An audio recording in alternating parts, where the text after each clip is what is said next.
thoughts about Mualani? Yeah, we can talk about the Mualani.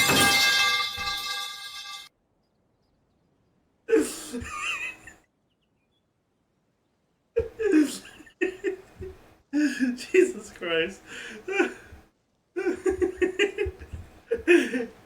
Yeah, I mean, yeah, those are my thoughts about Mualani. That pretty much sums it up. Okay, we can talk about the Mualani nerfs. Okay, so effectively, what they've done from V2 to V3 is they've made her thing last a bit longer, right? Or they've made her surf last a bit longer, and they've slightly buffed the frequency of your stack generation. But in exchange for that, they significantly nerfed the damage that she does. All together, it creates a situation where if you go from being able to do 2 reliably to being able to do 3 reliably, you get very similar motion value output to before V2 changes. Right? It's still weaker than V1, but it's very similar to V2.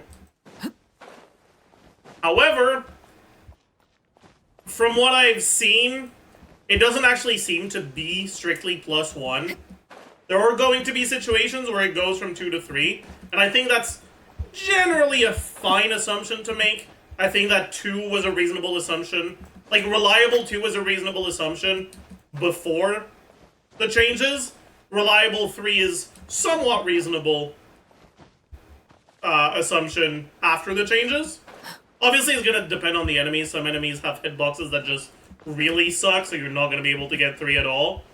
But I think reliable 3, as a general case, is a fine assumption to use. And as such, the changes aren't really that big.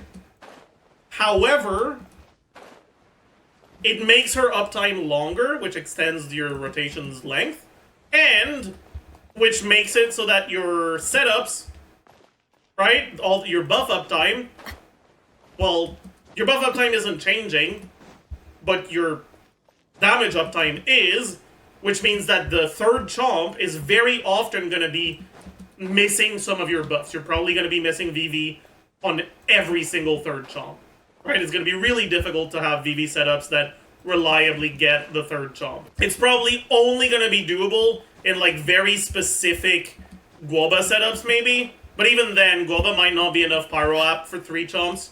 Probably isn't anymore. So realistically, in those teams, it's pretty much always a nerf, even if you go from 2 to 3. Because the third chomp not being buffed is a pretty big damage loss, right? And in terms of just motion value, it's like about a 3-4% increase if you go 3 chomps with V3 versus 2 chomps with V2. But obviously, if you're losing buffs on your third chomp, then the damage is going to be lower from V2. All in all, I don't know how I feel about the changes. It kind of feels like they're telling you, hey, don't bother with VV setups. And like, VV setups are still going to be good, but they're not going to be as good. And it kind of feels like they're telling us, hey, VV setups aren't worth your time. Play the more straightforward stuff that makes use of burning or other stuff rather than VV. And on one hand, I don't like that it feels like they're forcing your hand.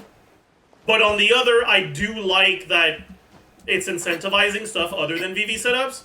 Because VV setups are pretty much always the best thing. And that kind of gets repetitive and boring after a while. So I like that they're trying to incentivize other stuff. But yeah, overall, I think they're probably good changes for balance. I think that her overall power level from V2 is definitely lower. And obviously from V1 is significantly lower. Because V1 to V2 was already a pretty decently big nerf.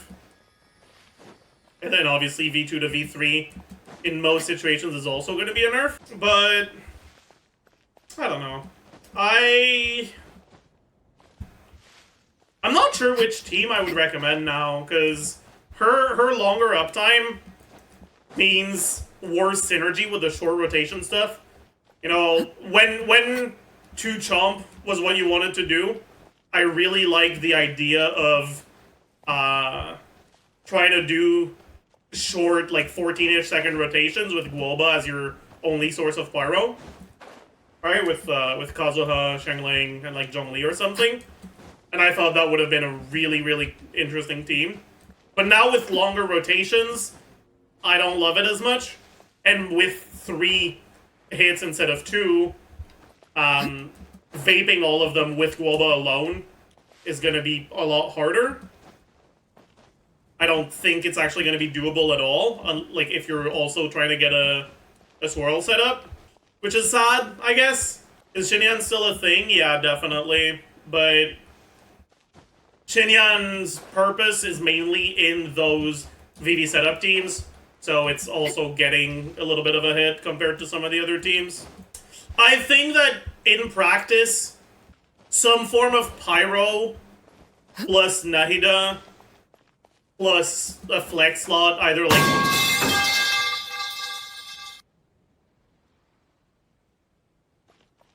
Zhongli, another Pyro, or Emily, is probably gonna be her most popular team. I really do think the changes incentivize stuff other than the VV changes, or other than VV setup teams. And to begin with, VV setup teams aren't that popular, right? Like, they're often very, very good, but really unpopular when it comes to like general gameplay for most people.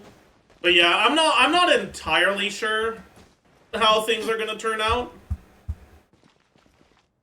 But I do expect Nahida to be a very popular partner with her.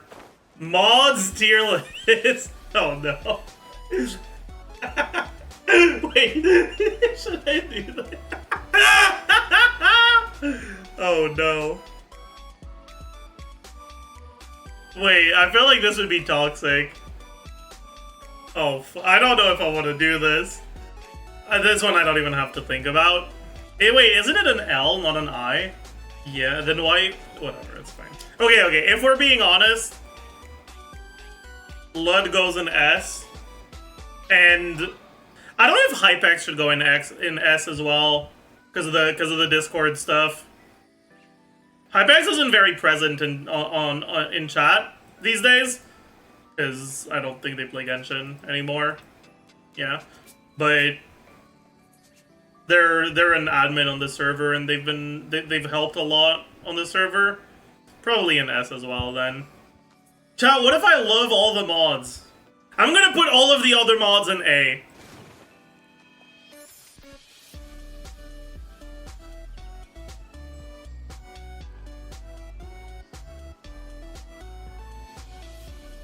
Well, come on, listen B because he's French. Come on, listen C because he's French. Come on, listen D because he's French. No.